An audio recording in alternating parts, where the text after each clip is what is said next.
Picture the scene. It's the afternoon of July 14, 1789, and a desperate, totally frantic crowd has just breached the most infamous fortress in Paris. Now, history usually tells us they were striking this epic blow for liberty, right? Tearing down a massive symbol of royal tyranny. But here is the stunning, on-the-ground reality. When they finally got inside the Bastille, they found exactly 7 prisoners. That's it, just 7. 4 forgers, 2 mentally ill men, and 1 deviant aristocrat. But you know what? The mob wasn't actually there for them at all.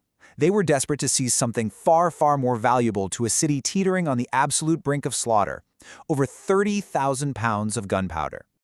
So, welcome to this explainer, the storming of the Bastille. Myth, reality, and revolution. Today, we're bypassing all those sanitized, romanticized legends to reconstruct the raw, unpredictable, and frankly bloody reality of that day. We're going to examine the macroeconomic collapse that starved an entire nation, the intense psychological paranoia that sparked the riot, and the hour-by-hour tactical chaos that ultimately toppled an empire. Let's dive right into it. Section 1. The Powder Keg of Paris. A nation bankrupt and starving. To really understand this explosion of violence, we have to step down into the sweltering, gritty streets of 18th century Paris. Decades of disastrous deficit spending, which, by the way, was heavily aggravated by France funding the American Revolutionary War, meant the crown was practically bankrupt. Add to that a catastrophic harvest in 1788 and severe inflation. By July, working-class families were spending up to 80% of their daily wages just on bread. Just think about that for a second. 80% of your paycheck gone, just to keep from starving. The psychological toll here was immense. This wasn't some abstract political debate, it was a desperate, literal fight for survival. And compounding this starvation was this deeply parasitic fiscal architecture. The wealthiest 2% of the country, so the clergy and the nobility, they enjoyed massive tax exemptions. That meant the entire crushing financial weight of the state fell squarely on the shoulders of the 98% that made up the third estate. It was a structural deadlock that essentially made peaceful reform impossible and a violent rupture pretty much inevitable. Section 2. The Spark of Rebellion. Paris intoxicated with liberty. The literal match was struck when King Louis XVI dismissed his highly popular finance minister, Jacques Necker.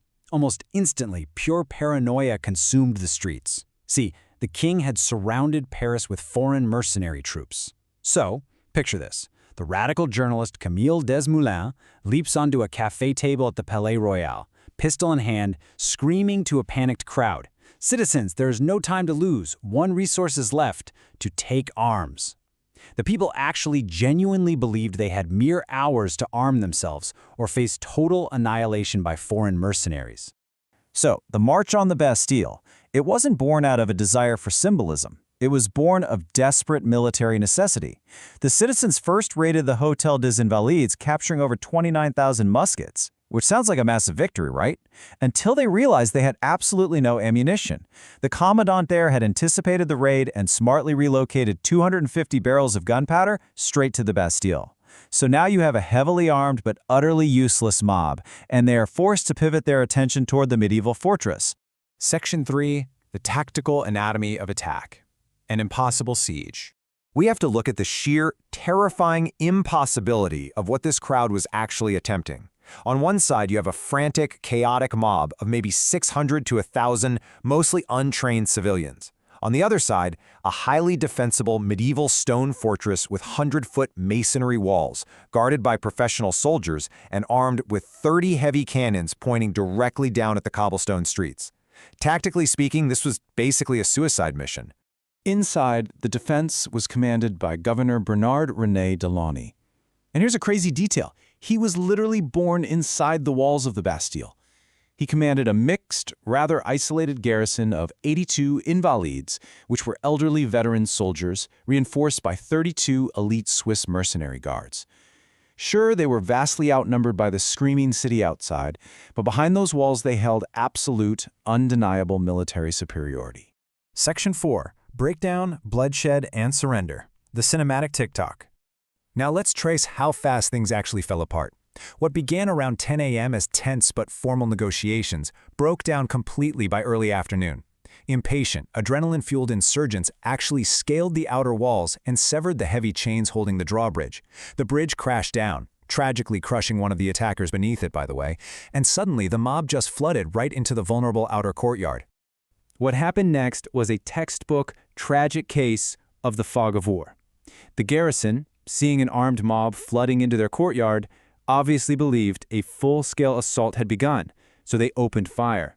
But the insurgents, taking heavy musket fire in this highly confined space, were entirely convinced that Governor Delaunay had maliciously lured them into a trap.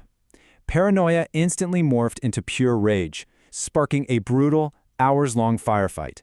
The tactical balance irrevocably shifted at 3:30 p.m. That's when professional soldiers from the Parisian garrison mutinied. They defected and marched through the crowds, bringing not just military discipline but heavy artillery. They aimed these massive cannons point-blank at the Bastille's inner wooden gates. It was game over. Governor Delaunay, realizing his fortress was about to be blown wide open and knowing no reinforcements from the Royal Army were coming, was completely trapped. The human cost of that chaotic afternoon was devastatingly lopsided. Nearly 100 insurgents died in that exposed courtyard, compared to just a single defender who fell during the actual combat. But the violence didn't just end with the 5 p.m. surrender. Driven by incredible grief and vengeance, the mob captured Governor Delaunay, dragged him out into the streets, brutally beheaded him, and paraded his head on a pike. The sovereign voice of the people had manifested, but as pure lethal violence.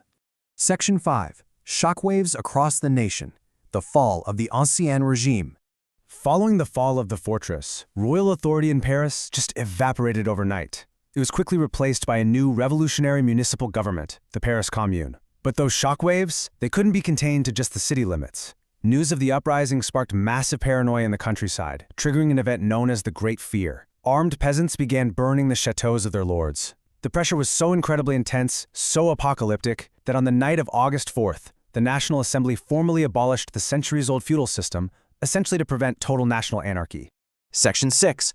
The making of a myth. From rubble to legend. So what happened to the physical Bastille? It didn't even survive the year. It was rapidly dismantled.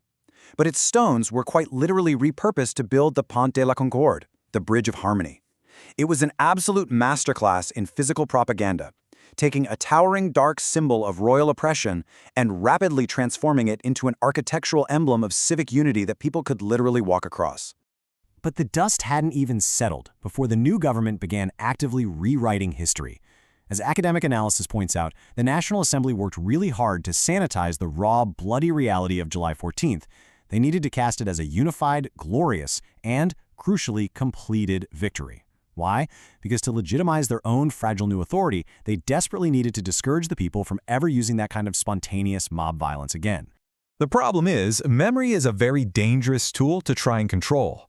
As the revolution later radicalized into extreme factionalism, competing political groups constantly resurrected the ghost of the Bastille. They adapted the memory to justify their own violent, competing agendas. It created this bizarre psychological paradox. In order to validate their ongoing destruction of the old world, they had to perpetually remind the public of exactly how terrifying that old world had been. By the time the 1792 anniversary rolled around, any desire for harmony was completely gone.